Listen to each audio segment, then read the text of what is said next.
بەناوی خۆم و ستافی پلس ملیۆنەوە پیرۆزبایی جێژنتان لێ یەکەم.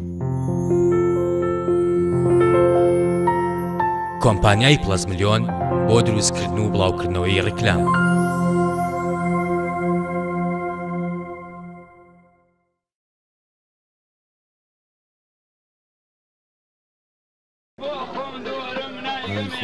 مالك عبد الرحمن، مالك علي، مالك عفتان، مالك عمرو.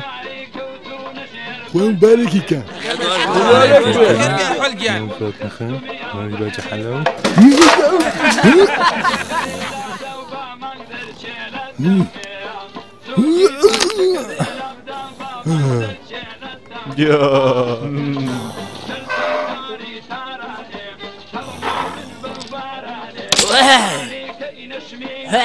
ها عزت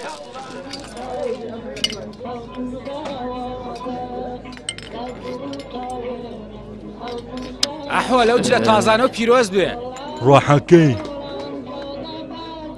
چەند پولی؟ 1 پۆل.